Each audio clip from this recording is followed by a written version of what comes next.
Donald Trump China నుంచి America వచ్చే దిగుమతులపై 100% సుంకాలను ప్రకటించాడు. అంతేకాకుండా చైనా అనేది సాఫ్ట్వేర్స్ ని ఎక్కువగా దిగుమతి చేసుకుంటే వాటి ఎగుమతులపై కూడా నియంత్రణ విధిస్తున్నట్టు ప్రకటించాడు. దీనికి చైనా రెస్పాన్స్ గా అమెరికా నడిపే నౌకలను, అమెరికా తయారు చేసే నౌకలపై ప్రత్యేకమైన పోర్ట్ ఫీజెస్ ని విధిస్తామని ప్రకటించింది. ఎందుకు ట్రంప్ చైనాపై ఈ 100% సుంకాలను విధించాడంటే చైనా అనేది రేర్ ఎర్త్ మ్యాగ్నెట్స్ ఎగుమతులపై కొన్ని నియంత్రణలు విధించింది. ఈ రేర్ ఎర్త్ మ్యాగ్నెట్స్ అనేవి అమెరికాలో ఆయుధాల తయారీకి, ఎలక్ట్రికల్ కార్ల తయారీకి చాలా ముఖ్యం. అంటే అమెరికాకి డిఫెన్స్ పరంగా, మిసైల్స్ పరంగా చాలా ముఖ్యం. అమెరికా అనేది ఎక్కువగా ఆయుధాలను సరఫరా చేసుకుని డబ్బులను సంపాదిస్తుంది. అమెరికా ఆయుధ కంపెనీస్ కి, టెక్ కంపెనీస్ కి ఈ రేర్ ఎర్త్ మ్యాగ్నెట్స్ అనేవి చాలా అవసరం. దీని వల్ల అమెరికా అనేది నష్టపోతుంది. అంతకు ముందు please subscribe think Telugu. Rare earth magnets ని ప్రపంచ దేశాలకు 90% సరఫరా చేసే దేశం ఏదైనా ఉంది అంటే అది చైనానే. ఈ రేర్ ఎర్త్ మ్యాగ్నెట్స్ అనేవి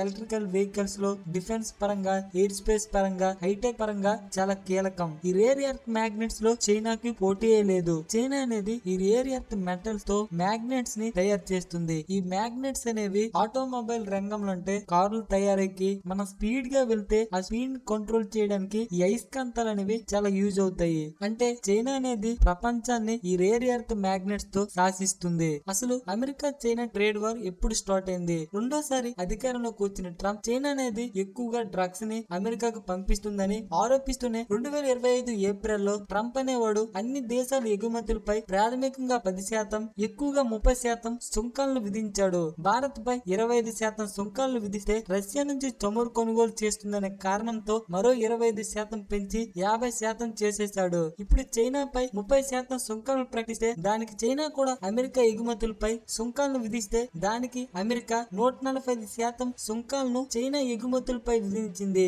దీనికి చైనా కూడా అమెరికా ఎగుమతులపై 125% సుంకాలను విధించింది. చైనా టెక్ కంపెనీస్ అనేవి, కంప్యూటర్ చిప్స్ అనేవి చాలా వరకు అమెరికా నుంచే దిగుమతి చేసుకుంటున్నాయి. ఈ రెండు దేశాలు ఒకదానిపై ఒకటి 200% దాకా సుంకాలను విధించుకున్న తరువాత అమెరికా చిప్స్ కోసం చైనా, చైనా ఖనిజాల కోసం అమెరికా మే వచ్చేసరికి సుంకాలను తగ్గించుకుంటూ వచ్చాయి. భారతదేశంపై ఉన్న ఈ 50% సుంకాల వల్ల భారతదేశ ఎగుమతులు అనేవి చాలా ప్రభావితమయ్యేవి. భారతదేశం అనేది 20% అమెరికాకి ఎగుమతి చేస్తే అందులో ఫార్మా, టెక్స్టైల్స్, ఐటీ ప్రొడక్ట్స్ అనేవి ఎక్కువగా ప్రభావితమయ్యాయి. అలానే చైనా అయితే అమెరికాకు స్టీల్, సెమీ కండక్టర్స్ ఎగుమతి చేస్తే వాటిపై 100% సుంకాలు విధించడం వల్ల ఎగుమతులు అనేవి 30% పడిపోయే అవకాశం ఉంది. ఎప్పుడైతే చైనాపై అమెరికా 30% సుంకాలు విధించిందో అప్పుడే చైనా అనేది ప్రపంచ దేశాలకు ఈ రేర్ ఎర్త్ మ్యాగ్నెట్స్ ని ఎగుమతిని తగ్గించేసింది. అంటే ఈ రేర్ ఎర్త్ మ్యాగ్నెట్స్ ఖనిజాల కోసం తవ్వే మైనింగ్ టెక్నాలజీ, అలానే మ్యాగ్నెట్స్ ని ఎక్స్పోర్ట్ చేసేందుకు లైసెన్స్ సిస్టమ్ తీసుకొచ్చి ఎగుమతులను కంట్రోల్ చేసేసింది. దీని తర్వాత భారతదేశం చైనాలోని షాంఘై సహకార సదస్సుకు వెళ్లిన తర్వాత భారతదేశానికి తేలికపాటి రేర్ ఎర్త్ మ్యాగ్నెట్స్ ని సరఫరా చేయడం స్టార్ట్ చేసింది. కానీ కొన్ని కండిషన్స్ పెట్టింది. ఈ ఖనిజాలను విధ్వంసక ఆయుధాల తయారీకి యూజ్ చేయకూడదని ఒక కండిషన్ పెట్టి, అలానే భారతదేశం అనేది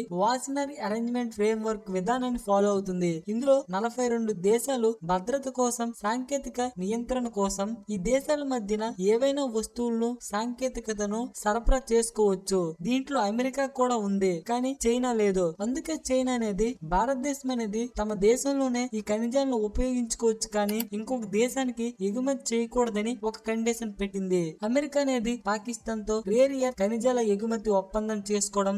దీని ప్రకారం అమెరికాకు పాకిస్తాన్ అరుదైన ఖనిజాలను తవ్వి ప్రాసెసింగ్ చేసి అమెరికాకు ఎగుమతి చేస్తుంది. వీటిపై $500 మిలియన్ అమెరికా ఇన్వెస్ట్ చేసింది.